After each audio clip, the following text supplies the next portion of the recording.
विचार व्यक्ति को स्वस्थ कर देता है, चिंतन व्यक्ति को पवित्र कर देता है। विचार में बड़ी सामर्थ्य है। इसलिए मैं कथा को आगे बढ़ाऊं यह कहते हुए कि संसार को भवरोग कहा गया है, इसे भवसागर कहा गया है, इसे भव सिंधु भवाटवी कहा गया है। भवरोग किम औषधि, फिर इसकी औषधि क्या? अगर ये रोग है तो, अगर कोई रोग है तो उसकी औषधि भी होनी चाहिए। और भगवान शंकराचार्य कहते हैं विचार औषधि। ये ध्यान रहे, जब कभी हम खिन्न हो, म्लान हो, व्यथित हो, पीड़ित हो, आहत हो, दुखित हो, असहज हो, असंतुलित हो, अव्यवस्थित हो, तब एक ही औषधि है, नान्या पंथा विद्यते अनाय, that is the only way, और वह है पॉजिटिव अप्रोच, और कोई औषधि नहीं। भागवत ऐसा कहती है कि एक औषधि है, विचार औषधि। अगर ठीक ढंग के विचार आपके पास पहुंच जाएं, जिनसे ऊर्जा, ओज, उमंग, तरंग, उल्लास आप में आ सके, जो अपलिफ्ट कर सके आपको, उत्थिष्ठत जागृत प्राप्य वरान्य बोधत, उठ जग और अपने स्वरूप को पहचान। बहुत से विचार ऐसे होते हैं मुर्दे में जान फूंक देते हैं। वो कुछ ऐसी विचारधाराएं कि जो सेना में एक जोश भर देती हैं और सीमा पर वो शीश देने के लिए तैयार हो जाते हैं। विचारों में तो बड़ी ऊंचाइयां हैं। विचार से तो आदमी कहां पहुंचा है। विचार बहुत ऊंचा लेकर जाता है व्यक्ति को, अगर वो सही विचार है तो। वो स्वर्ग में लेकर गया उसे। स्वर्ग की सत्ता भी बहुत छोटी हो गई। और एक बार एक व्यक्ति मरकर पहुंचा स्वर्ग में, और वहां स्वर्ग के देवताओं ने बड़ा अभिनंदन किया उसका। और देवताओं ने कहा कमाल है, आप यहां चलकर चले आए, यहां चले आए आपको देखकर बड़ा अच्छा लग रहा है, प्रणाम करने का मन है आपको।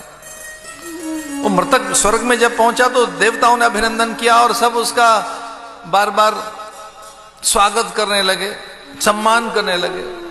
बड़ा संकोच में आ गया वो। उसने कहा मेरा पहला दिन, मैं पहली बार स्वर्ग में आया हूं, मेरा पहला दिन है, आप ऐसा ना करें, मैं बड़ा सामान्य प्राणी हूं। सब देवताओं ने कहा कुछ मांगना हो तो मांग, पहली बार तू यहां आया है, जिस ढंग से चलकर आए को ऐसे आता नहीं है, ये क्रम नहीं आने का यहां। जिस ढंग से आप पहुंचे ये ढंग नहीं है यहां स्वर्ग में आने का, तू कुछ नए ढंग से आया है। और जिस ढंग से तू आया है वो ढंग बड़ा अद्भुत है, इसलिए हम कह रहे हैं वरदान मांग ले। तो उस मृतक आत्मा ने कहा कि क्या मुझे हमेशा स्वर्ग में ही रहना होगा? उसने कहा हमेशा स्वर्ग में रहेगा भैया तू तो, पर वरदान मांग कुछ। तो उसने कहा वरदान में ऐसा है कि मैं नरक और देख लूं एक बार कि नरक क्या है।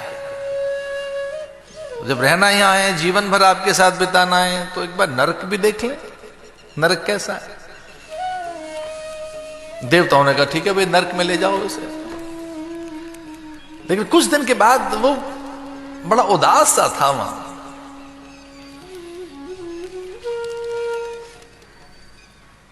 और उसने प्रार्थना की कि अरे स्वर्ग के देवताओं, अगर मुझसे सच में ही आप प्रसन्न हैं तो प्रकट हो, मेरी मन की दुविधा दूर करो। और तब कुछ देवता प्रकट हो गए वहां और कहा उन्होंने क्या दुविधा है?